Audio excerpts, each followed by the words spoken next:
제가 중학교에 갓 입학하였을 때에 저희 아버지께서 하시던 사업이 잘 풀리지 않고 어렵게 된 적이 있었습니다. 이 자금의 흐름이 어려워지자 아버지께서는 부도를 당하게 되고요. 저희 집은 소위 말해서 달동네라는 곳으로 이사를 하게 되었습니다. 밤에 잠을 자고자 가족들이 누우면 이 천정의 틈새로 하늘에 달이 보이던 것이죠. 그곳에서 몇 년을 산 적이 있습니다. 그런데 그것도요, 저희 집이 아닌 10만 원이라는 월세를 내야 하는 곳이었습니다. 그래서 월세를 내는 날이 다가오면은 월세를 제때제때 내지 못하던 저희 부모님은 집주인을 찾아가서 연신 고개를 숙이며 미안하다 미안하다 말하기도 하였습니다. 부모님보다 나이가 어린 집주인에게 고개를 조아리며 사과를 하던 그 부모님의 모습은 어린 나이에 불과했던 저에게는 적잖은 충격을 주었습니다. 당시 어린 제가 느낀 마음은요, 참 복잡 미묘한 감정들이었습니다. 먼저 처음으로 느낀 감정은 나의 부모님이 나이도 어린 집주인에게 고개를 숙이며 미안해하는 모습에 제가 화가 나는 것이죠. 그리고 또 느낀 감정은 지금 제가 나이가 들어서 생각을 해보니 이 자식들에 대한 부모님의 무게였던 것 같습니다. 비록 아버지 사업이 어려워져서 달동네까지 와서 살게 되었지만 이 가족의 생계를 위해서 자존심 등은 버리고서 모든 것에 힘쓰시는 이 부모님의 모습에 제 마음이 참 무거웠던 것 같습니다. 요즘은 맞벌이를 많이 하셔서 아버지뿐만 아니라 어머니들도 이 사회에서 가족에 대한 무게를 짊어지고 살아가고들 있으신 줄 압니다. 다들 얼마나 고생이 많으신지요.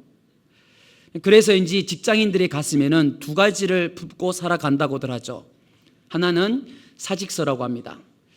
근무하는 게 너무 힘이 들고 때로는 인격도 무시당하고 자존심마저 무너지게 될 때에 끝까지 참고 참아보지만 그래도 참을 수 없을 때에는 이 드라마에서 나오는 한 장면처럼 상대방의 얼굴에 멋지게 사표를 던져버리고 나오고자 사직서를 가슴에 품고 살아간다고들 하죠. 그리고 또 하나 가슴에 품는 게 있는데 그것은 바로 가족이라고 합니다.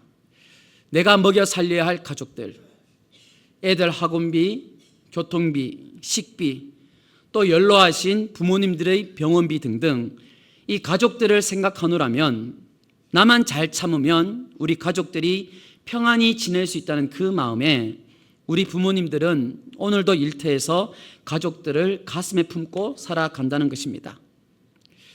우리들은 오늘 본문 말씀에서도 이 부모로서의 무게를 어깨에 짊어지고 나와 예수님 앞에 믿음의 고백을 하는 한 여인을 만날 수 있습니다.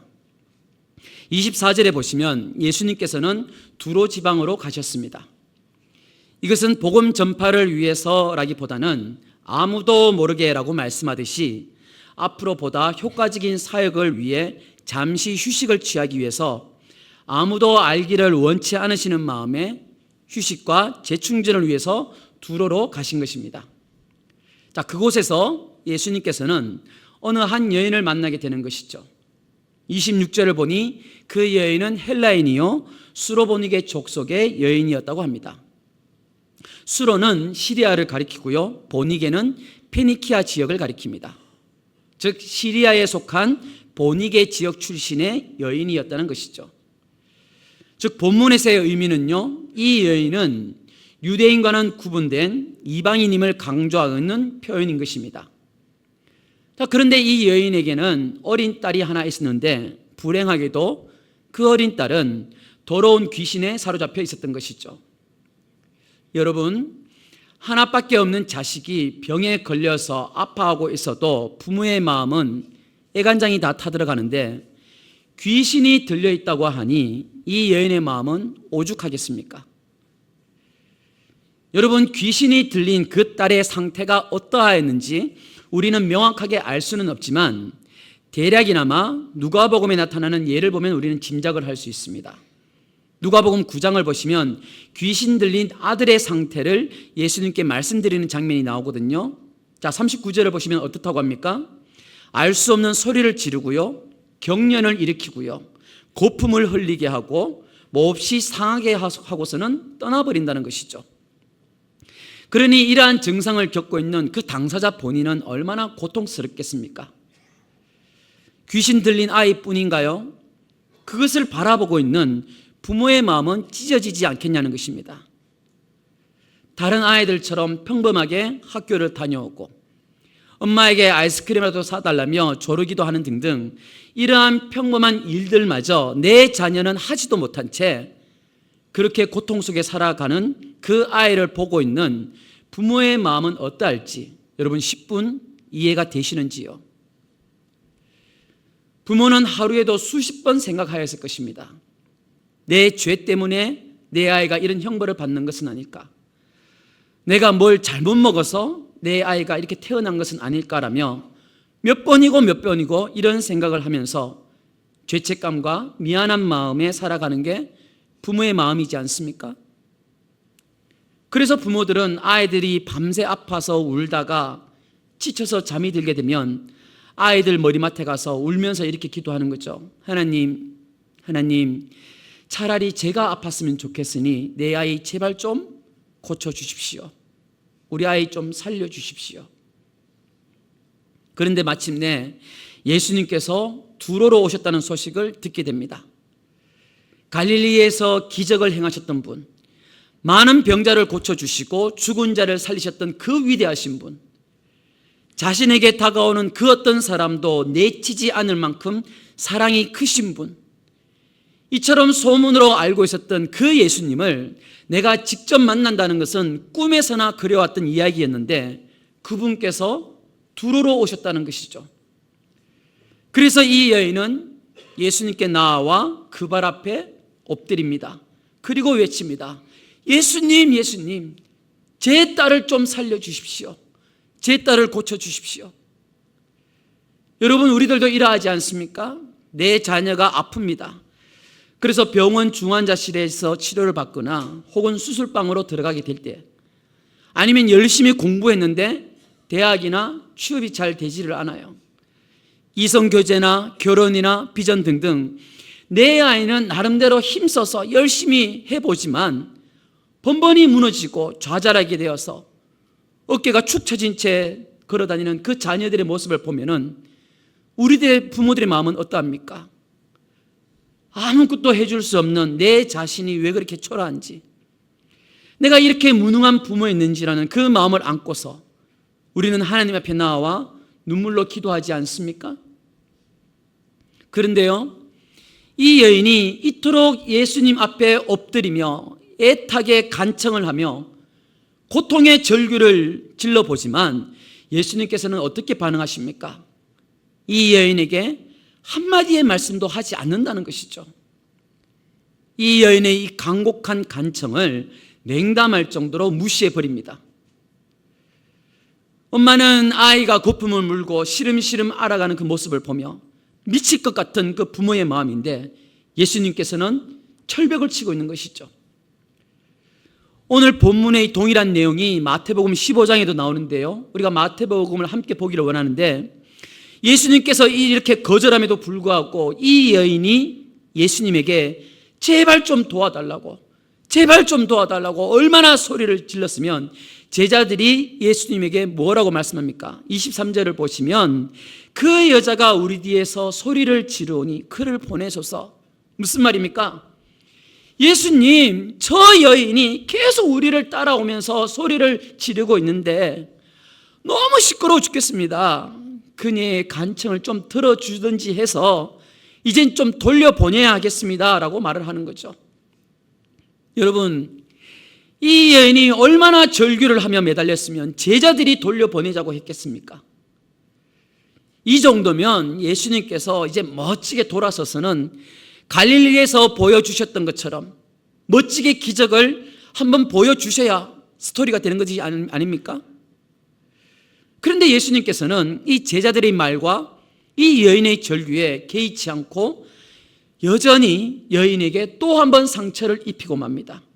마태복음 15장 24절을 보시면 나는 이스라엘 집에 잃어버린 양 외에는 다른 데로 보내심을 받지 아니하였노라. 무슨 말입니까? 나는 이스라엘의 잃어버린 양을 위해서 보내심을 받았기 때문에 저 여인과는 상관이 없다, 이렇게 말을 해버리는 거죠. 저 여인은 헬라 사람, 이방인 아니냐, 그렇게 말씀하시면서 예수님께서는 또 거절해 버리십니다. 여러분, 예수님이 너무 야박하다는 생각이 들지 않으십니까? 사람이요, 좀 정의란 게 있어야지. 아무리 이스라엘 사람을 위해서 왔다고 하더라도 지금 어린애가 다른 병도 아니고 귀신이 들렸다는데 좀 고쳐주시면 얼마나 좋습니까? 두로 땅에 쉬러 오신 것은 알겠는데 예수님은 말 한마디로도 충분히 역사하고도 남는 분이시잖아요. 그러면 말 한마디만 해주시면은 모두가 행복해질 수 있는데 사람을 갈아가면서 받는 이 예수님의 이러한 모습이 여러분 너무 실망스럽지 않습니까? 평상시의 예수님과는 달라도 너무나도 다릅니다. 여러분, 이러한 모습을 간직한 예수님이 우리 앞에 계시다면은 여러분들은 어떻겠습니까? 지금 내가 하는 기도는 반드시 들어주셔야 할 만큼 절박하고 정말 애절한 마음인데 아무리 기도를 하고 기도를 해도 하나님께서는 침묵으로 일관하시는 것이죠. 천부여 의지 없어서 손들고 옵니다라며 기도하며 나아갔더니 하나님께서는 아무런 말씀도 하지 않으신다면, 주께서 나를 박대하신다면 우리들에게는 신앙의 위기가 찾아오지 않습니까? 어느 누구에게도 말하지도 못하는 그 고통을 어떻게 해야 할지를 몰라서, 어디로 가야 할지를 몰라서 주님 앞에 나아왔건만 주께서 나를 외면하시고 거절하시면 내가 쏟아붓고 있는 이 기도가 공허한 메아리가 될 것 같아서 그때는 우리들에게 신앙의 위기라는 것이 찾아온다는 것이죠. 예수님께서 이방 사람이라는 그 이유를 대며 거절하시는 모습을 보며 그럼 이 여인도 참 더럽고 치사하다 이런 말을 내뱉으면서 돌아설 만도 하지 않습니까? 그러나 이 여인은 어떻습니까? 끝까지 포기하지 않습니다. 예수님께서 매몰차게 거절하셨음에도 또 다시 나아가서 외칩니다. 25절을 보시면 여자가 와서 예수께 절을 하며 이르되 주여 저를 도우소서, 나를 좀 도와주십시오. 사랑하는 여러분, 여인이 이 정도까지 했으면 이제 예수님도 이 여인을 도와주실 만한 거죠. 그런데요, 예수님은 이 여인에게 직격탄을 날립니다.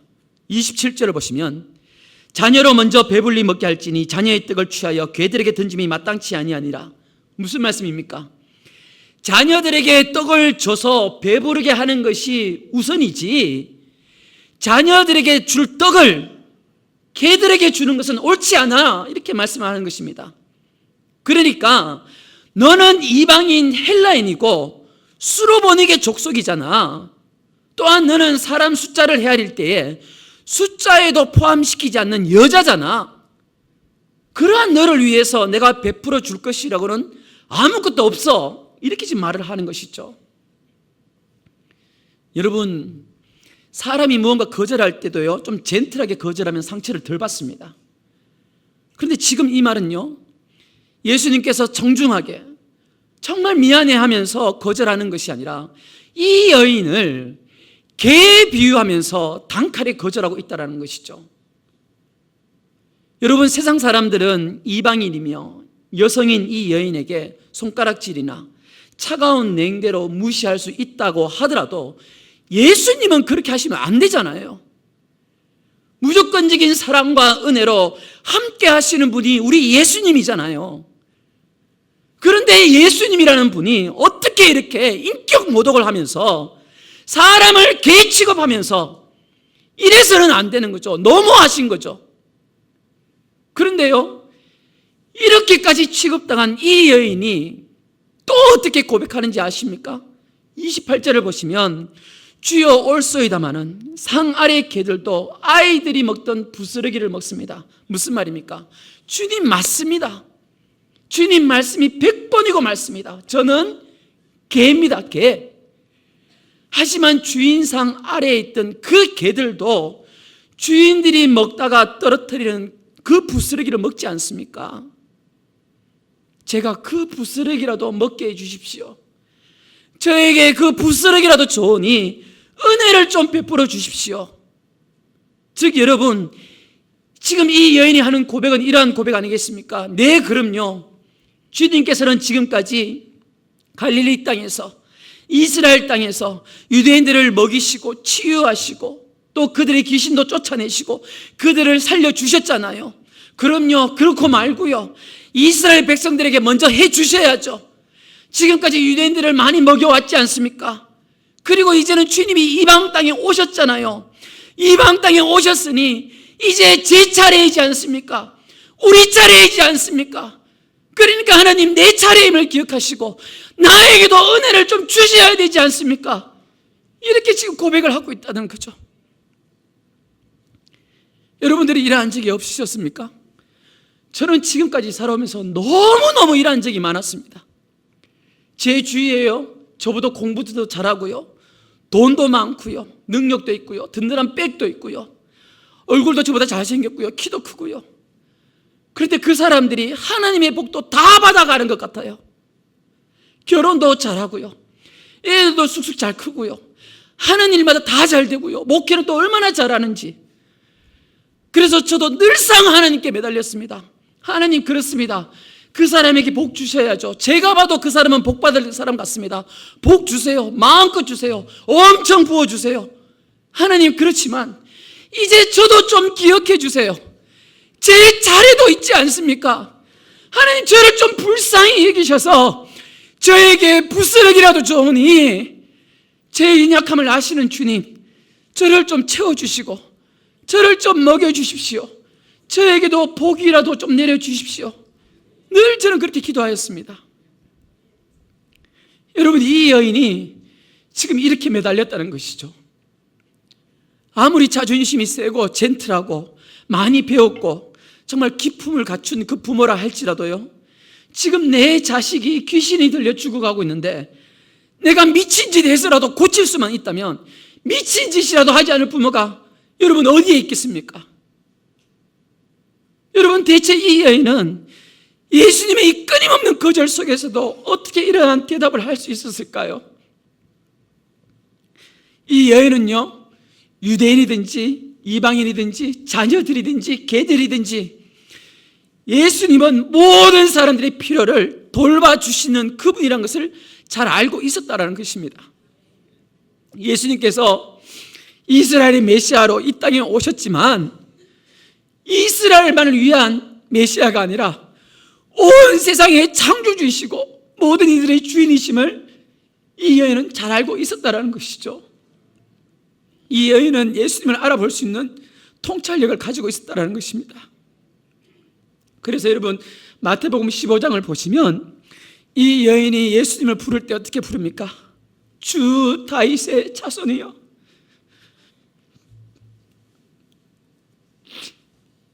이방인들이 예수님을 향해서 주 다윗의 자손이라고 부르는 것은 여러분 쉬운 게 아니에요. 예수님이 구약에 예언된 이 메시아임을 믿고 알고 있었다는 것이죠. 이것은 여러분 굉장한 믿음의 표현입니다. 여러분, 구약에 오실 메시아가 다윗의 자손으로 온다고 약속해 주셨거든요. 그런데 이 여인은 이방인임에도 불구하고 이 약속에 대해서 알고 있었고 믿고 있었던 겁니다. 예수님이 그 예언된 메시아임을 잘 알고 있었던 것이죠. 이방인임에도 불구하고. 당시 유대인들은 그것을 몰랐습니다. 예수님을 보아도 선생이요, 랍비요, 선지자들 중에 좀 뛰어나신 분이요, 그렇게 알고 있었는데 이 여인은 이방인임에도 불구하고 예수님이 어떤 분이신지를 정확하게 잘 알고 있었다는 거죠. 그래야 했기에 예수님께서 거절해도 또 거절해도 끝까지 예수님을 붙잡았던 것입니다. 이 여인의 진국 같은 이 대답을 들으시고 드디어 예수님께서 한 말씀 해 주시죠. 여자여, 내 믿음이 크도다. 내 소원대로 될지어다. 이렇게 28절에서 주님께서는 말씀해 주시는 것입니다. 여러분, 마태복음을 보시면요, 예수님이 그 사람들을 보시고 너의 믿음이 정말 크구나라고 칭찬해 주신 부분은 이 여인이 유일합니다. 이 여인은 많은 이스라엘 백성들이 아직도 깨닫지 못하는 것, 바로 예수님께서 이스라엘의 메시아라는 사실을 알고 있었고요, 믿고 있었고요, 그 메시아는 이스라엘뿐만 아니라 이방인을 위한 메시아다라는 그 확고한 믿음이 있었다는 것이죠. 즉 오늘 예수님은 어떤 점에서 이 여인의 믿음을 지금 테스트하고 있는 것입니다. 다시 한번 점검하고 있는 것입니다. 정말 나를 메시아로 알고 있느냐 확인하고 있는 것이죠.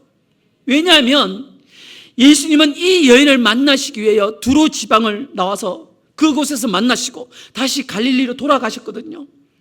물론 더 많이 이적 베푸신 것이 기적으로 기록되지 않을 수도 있지만 여러분 성경으로 보자면 예수님은 이 여인을 만나기 위해 의도적으로 두로 지방을 오신 것입니다. 그런데 처음에는 몇 번이나 이 여인을 거절하시잖아요. 왜 그러십니까? 이 여인의 믿음을 다시 한번 확인하기 위해서, 이 여인의 믿음을 다시 한번 점검해 보신 것이죠. 여러분 예수님께서 갈릴리에서 사역하실 때에 고향 나사렛에서 배척을 당하셨습니다.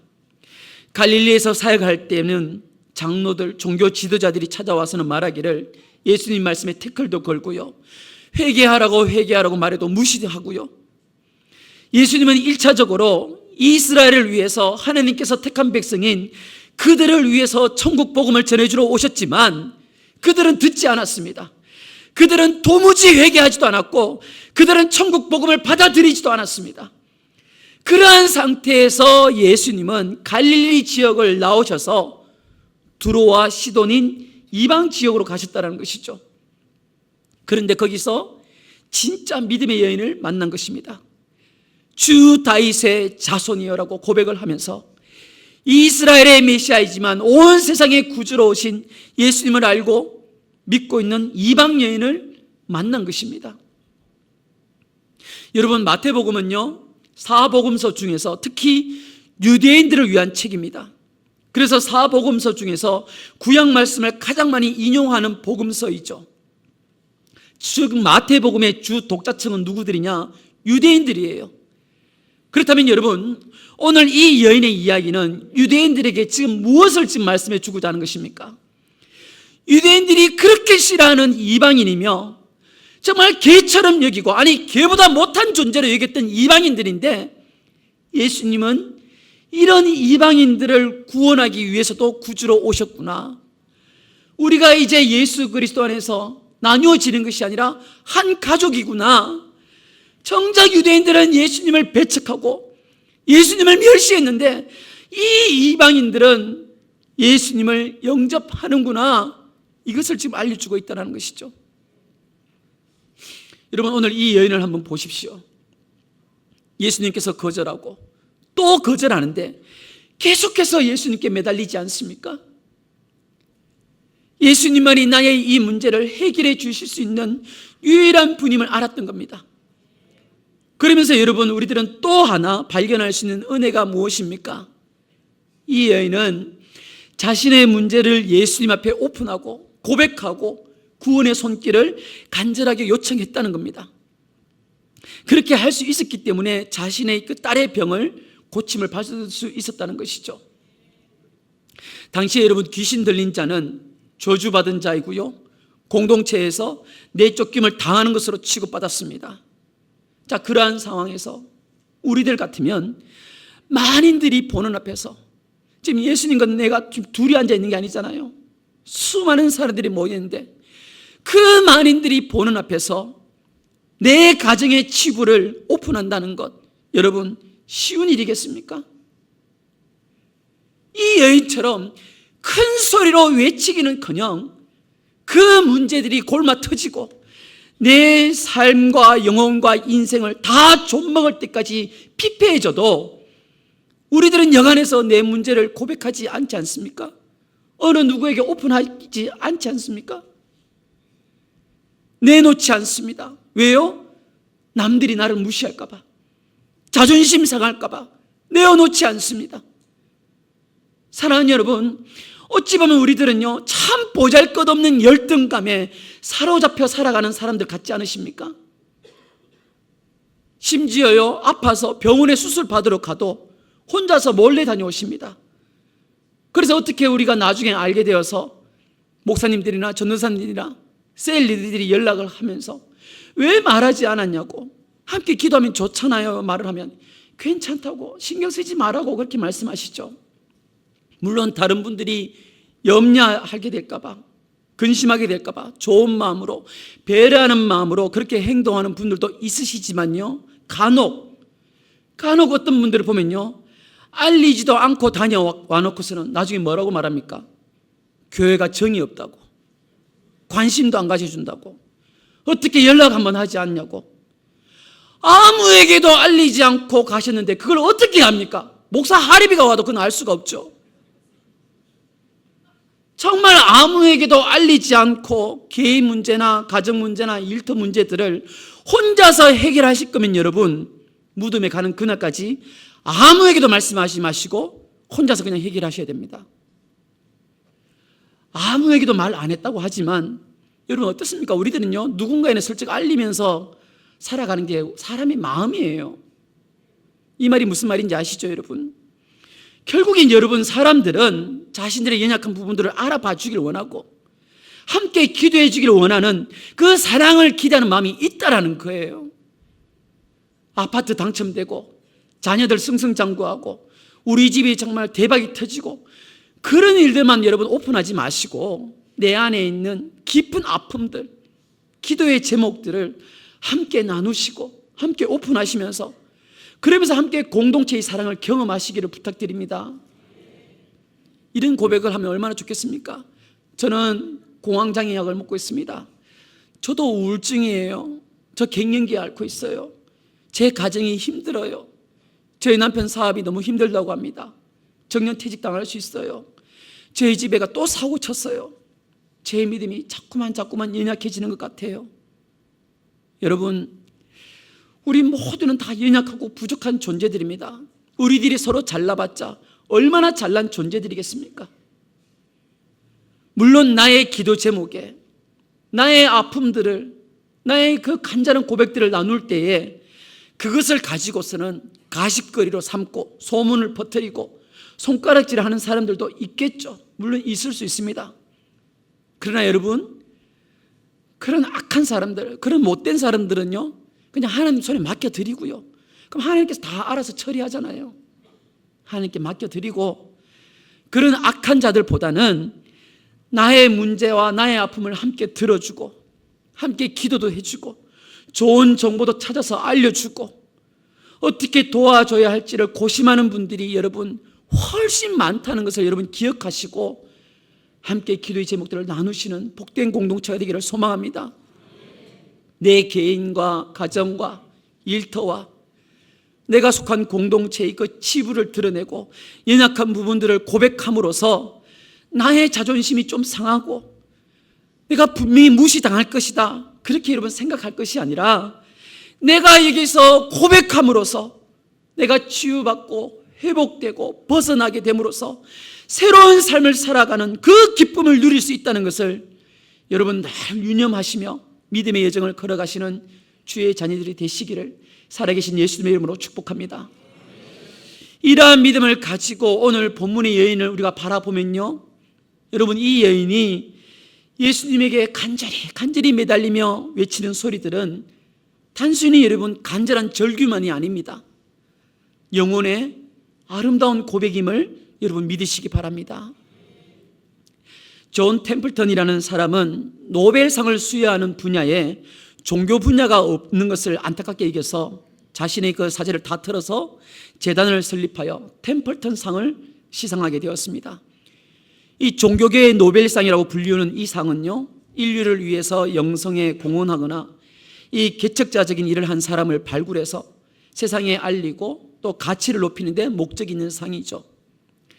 1973년 첫 번째로 마더 테레사를 시작하여서 그 이후로 빌리그레엄 목사님 등등 많은 사람들이 수상하였는데 1992년에는 서울 영락교회 담임이셨던 한경직 목사님께서 수상을 하셨죠. 이 한경직 목사님은 이 시상식 자리에서 수상 소감을 말할 때 놀랍게도 이러한 고백을 하게 됩니다. 저는 과거에 신사참배도 한 사람입니다. 죄를 참 많이 지었던 사람입니다 라고 고백한 것이죠. 그분의 그 솔직하며 겸손한 고백은요, 많은 이들에게 거룩한 도전을 안겨다 주었습니다. 사랑하는 우리 영도 공동체 가족 여러분, 세상에는 여러 가지 형태의 믿음도 있고 여러 가지 모습의 고백도 있습니다. 우리들은 오늘 이 한 여인의 간절한 고백을 보면서 나는 지금 예수 그리스도 앞에 어떠한 모습과 어떠한 믿음과 어떠한 갈망으로 서 있는지를 돌아보기를 소망합니다. 예수님만이 우리 인생의 참된 주인이시요 왕이심을 믿노라면 여러분, 때로는 하나님께서 나를 거부하는 듯이 보인다 할지라도 우리들은 믿음으로 그분 앞에 묵묵히 담대하게 서 있을 수 있습니다. 또한 하나님 앞에 서 있을 때에 나 자신을 포장하고 감싸고 있는 모든 연약한 부분들, 부족한 부분들은 내려놓으면서 하나님 앞에 솔직하고 진실된 아름다운 고백으로 나아가는 믿음의 가족들이 되시기를 소망합니다. 여러분, 그럴 때에요, 우리에게 주어지는 은혜가 설령 우리들의 눈에는 부스러기 은혜처럼 보인다 할지라도 그 은혜가 있었기에 여인의 딸이 귀신에서 자유함을 누리게 되었던 것처럼 우리들에게도 놀라운 자유와 축복과 하나님의 크신 은혜들을 경험하게 되리라 믿습니다. 이러한 하나님의 은혜가 우리 모든 믿음의 가족들에게 날마다 때마다 함께 하시기를 살아계신 예수님의 이름으로 축복합니다.